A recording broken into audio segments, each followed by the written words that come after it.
नमस्कार, आप देख रहे हैं प्राइम टीवी। मैं हूं आपके साथ आरती तिवारी। वक्त हो चुका है 4 बजे की 4 बड़ी खबरों का, जहां आपको बता दें कि यूपी किसान यानी कूच करता हुआ नजर आ रहा है। किसानों का दिल्ली चलो मार्च शुरू हो चुका है, जिसको ध्यान में रखते हुए दिल्ली एनसीआर की सीमाओं पर भारी सुरक्षा के इंतजाम किए गए हैं। पुलिस ड्रोन कैमरों और ग्राउंड जीरो पर मौजूद अफसरों के जरिए स्थिति पर पैनी नजर बनाए हुए रखे थे, लेकिन दिल्ली बॉर्डर पर बैरिकेडिंग को किसानों ने तोड़ दिया। संयुक्त किसान मोर्चा ने अपनी मांगों के समर्थन में इस मार्च का आयोजन किया है। दिल्ली में संसद सत्र के दौरान किसानों का प्रदर्शन सरकार पर दबाव बनाने की कोशिश है। आपको बता दें कि किसान संसद का घेराव करने के इरादे से दिल्ली की ओर बढ़ रहे थे, और जिसके बाद नोएडा में किसान और पुलिस में संग्राम छिड़ गया। किसान 2 बैरियर तोड़कर दिल्ली के रास्ते बढ़ रहे हैं। पुलिस उन्हें दिल्ली की सीमा पर घुसने नहीं देना चाहती है। किसान जमीन का मुआवजा, रोजगार की मांग और कई अन्य मांगों को लेकर आंदोलन कर रहे हैं। आपको बता दें कि लंबे वक्त से ग्रेटर नोएडा इलाके में किसान प्रदर्शन कर रहे थे, लेकिन प्रशासन ने इसे गंभीरता से नहीं लिया। नतीजा यह है कि अब इस प्रदर्शन ने उग्र रूप ले लिया है और किसान पूरी ताकत के साथ दिल्ली का रुख कर रहे हैं।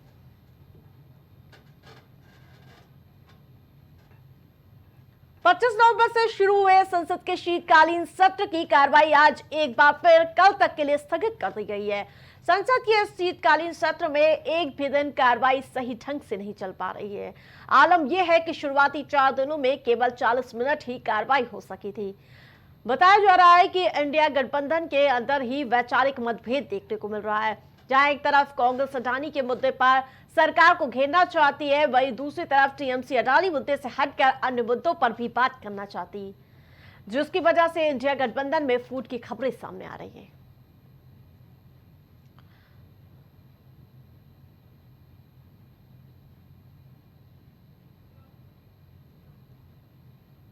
तो जहां आपको बता दें कि जिस प्रकार से कांग्रेस पार्टी अडानी के मुद्दे को लेकर कांग्रेस पार्टी लगातार सरकार को घेरती हुई नजर आ रही है, लेकिन जिस प्रकार से इंडिया गठबंधन में अब मतभेद देखने को मिल रहा है, टीएमसी के सांसद अन्य मुद्दों पर भी चर्चा करना चाहते हैं।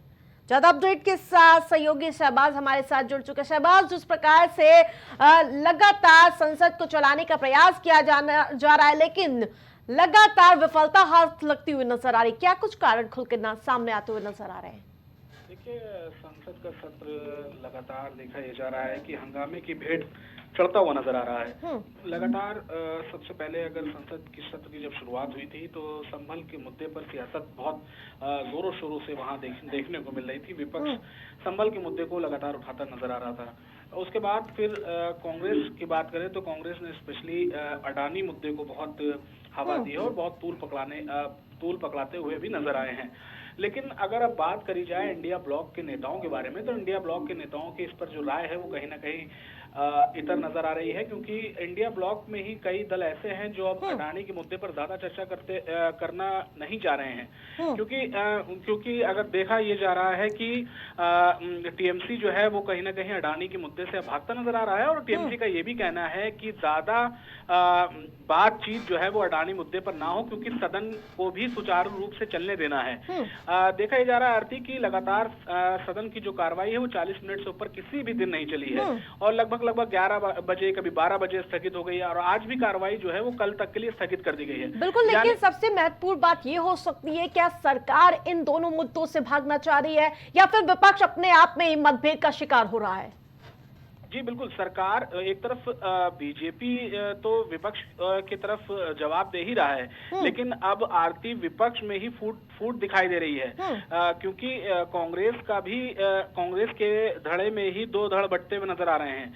कांग्रेस का एक धड़ जो है वो ये कह रहा है कि राज्यसभा में जानबूझकर अडानी मुद्दे को लेकर चर्चा की जाती है और सदन को स्थगित करा दिया जाता है, यानी कि कांग्रेस में भी इस पर राय पूरी तरीके से अलग अलग नजर आ रही है। कुछ नेता जो हैं बटे हुए नजर आ रहे हैं, कुछ नेता बटे हुए नजर आ रहे हैं। और बिल्कुल शहबाज, जिस प्रकार से अभी हरियाणा का नतीजा आपने देखा होगा और उसके बाद महाराष्ट्र का, यही वजह है कि कांग्रेस को कोई इतना ज्यादा भाव देता हुआ नजर नहीं आ रहा है। देखिए, संगठन एक बहुत बड़ी वजह रही है। अगर बात करी जाए तो संगठन कांग्रेस का कहीं ना कहीं बहुत खराब प्रदर्शन करते हुए नजर आया और एकजुटता बिल्कुल नहीं दिखी। यही नतीजा रहा कि कांग्रेस को महाराष्ट्र में एक मुंह की खानी पड़ी। इतने बुरे नतीजे कांग्रेस के लिए सामने आए कि कांग्रेस ने भी नहीं सोचे थे। कांग्रेस उद्धव ठाकरे और शरद पवार के नैया पर सवार होकर जो है पूरी सियासी वैतरणी को पार करने की जुगत में जरूर दिखाई दे रहे थे, लेकिन वो पूरी जो कांग्रेस की नाव है वो कहीं ना कहीं डूबती हुई नजर आई। एक तरफ बीजेपी का मजबूत संगठन और सुचारू रूप से उसने अपनी प्लानिंग करी और पूरी घेराबंदी करते हुए जो ये महाविकास अघाड़ी है उसको चारों खाने चित किया है।